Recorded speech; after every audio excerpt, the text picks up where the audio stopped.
Salut tout le monde, c'est Sarah May pour Tarmac. Je compte les euros comme un sapeur au maquis. Et tu m'accuses de faire du sale, personne m'a quitté. Tu parles comme personne n'ose dans ton équipe. En fait, Sarah May, c'est mon prénom.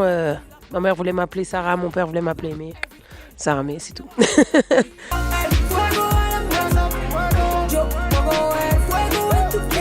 Je suis née au Sénégal, mes parents sont québécois d'origine, donc je suis adoptée. J'ai fait mon collège à Dakar, j'ai fait la Tunisie, le Rwanda et un petit peu partout au Québec. Et donc depuis 2003, je suis retournée au Canada après mes années à Dakar. Et depuis 2009, en fait, je fais de la musique, donc j'ai sorti un premier album. En 2009, ça s'appelle Entre les lignes avec mon premier groupe Diaspora. Et après, c'est 2 EP en solo.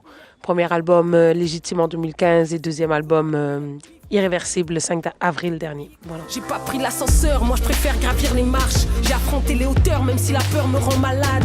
J'ai essuyé des larmes quand les sourires se faisaient rares. En fait, je pense que c'est avec le temps et le timing et aussi l'évolution, moi en tant qu'artiste, ce que je voulais dire et comment je voulais être représentée, ce que je voulais que les gens comprennent dans ma musique. Donc Irréversible, c'est vraiment un album où j'ai arrêté d'écouter un petit peu les avis de tout le monde et j'ai décidé de faire ce que je voulais. Ça a toujours été très pop dans ma musique, dans les refrains depuis le début, c'est très chanté.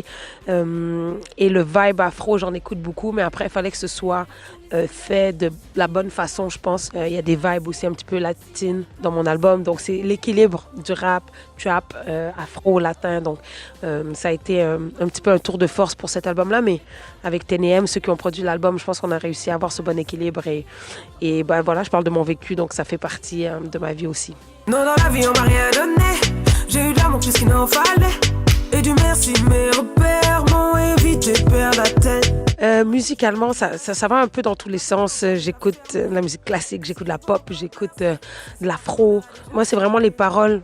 C'est sûr que la musique va m'inspirer un certain sentiment, une certaine ambiance, mais sinon, ça commence vraiment avec les paroles et ce que j'ai envie de dire. Cet album-là, je l'ai fait de façon instinctive, donc j'avais le micro à côté de moi, donc j'enregistrais les chansons au moment où j'écoutais le beat un peu. Donc c'est une chose que j'avais pas fait avant, au lieu d'arriver dans le studio et d'avoir déjà la chanson de fête. Donc ça a été très spontané et très ce que je chantais sur le moment. Mais je m'inspire de tout, de ma famille, de mes amis, de ce que je vis, de mon vécu. Voilà. Retour au bled, prévu safari. Je me fais des frères, je me fais pas d'amis.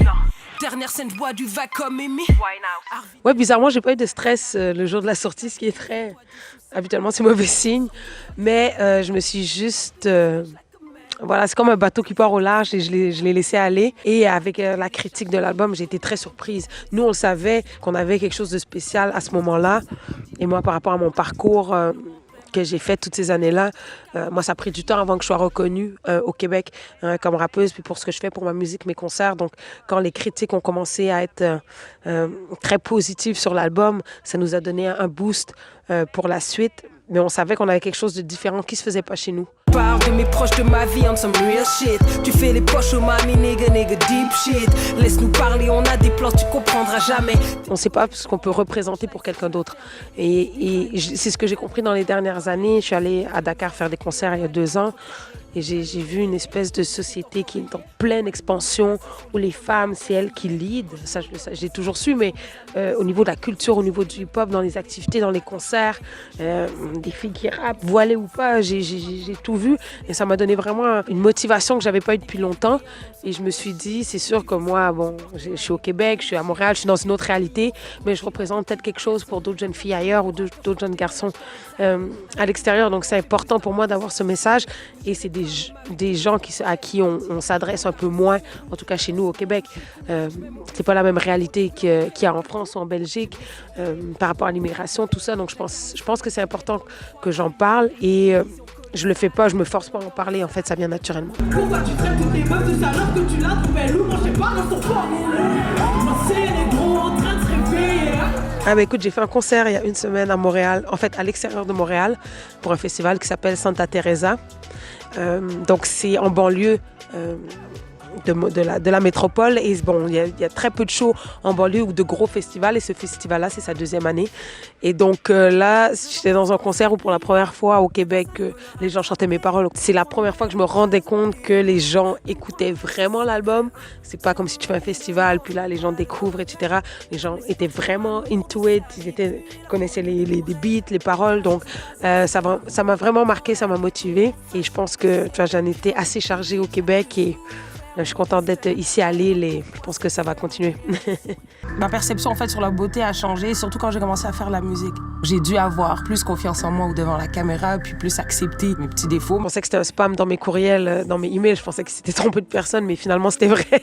Écoute, j'ai été honorée et touchée. Je pense que c'est une marque mondialement reconnue et connue, mais qu'ils aillent dans cette idée pour la publicité, donc de prendre des femmes différentes. Il y avait une fille d'origine maghrébine qui était voilée, il y avait moi, il y avait une asiatique. Bon, ça représentait le Québec d'aujourd'hui, ce qu'on voit très peu dans les gros médias chez nous, que ce soit à la télé ou dans les grosses campagnes publicitaires des grosses compagnies. Donc, c'était une super expérience. Franchement, tu te fais maquiller, tu te fais habiller, tu fais une vidéo. C'est comme un clip où tu n'as pas besoin de chanter. Donc, c'est très cool. Je pense que ça ouvre les gens à tout ce qui se passe et tout ce qu'on a fait l'année dernière, entre autres Sephora et d'autres choses. Ça ouvre les gens sur autre chose que, mettons, le rap, c'est juste ça, ou des gars qui sont trucs, puis là, ça ouvre les canaux et je pense que le Québec avait besoin de ça, donc c'est bien. Je suis très contente. Ouais. D'où je viens, la neige tombe toute l'année. Pour toi, y en a toujours eu sous ton nez. Pas choix de te faire pistonner. T'as pas de talent et tu penses carter.